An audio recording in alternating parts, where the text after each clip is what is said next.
நடந்த பிரச்சனைக்கு தெரிஞ்சோ தெரியாமலோ நானும் ஒரு காரணம் ஆயிட்டேன். அதனால ஜீவாக்கு ஏற்பட்டிருக்கிற இந்த நஷ்டத்தை சரி கட்ட வேண்டிய பொறுப்பு எனக்கும் இருக்கு. ம். நிஜமா நானும் ஏதாவது பண்ணணும்னு நினைக்கிறேன்.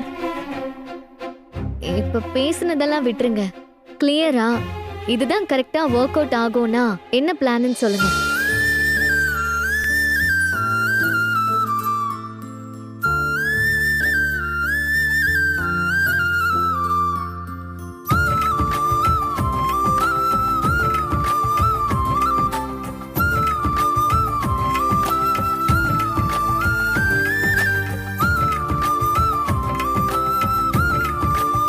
இதான் பிளான், அவ்வளவுதான். ஐடியாலாம் நல்லா தான் இருக்கு.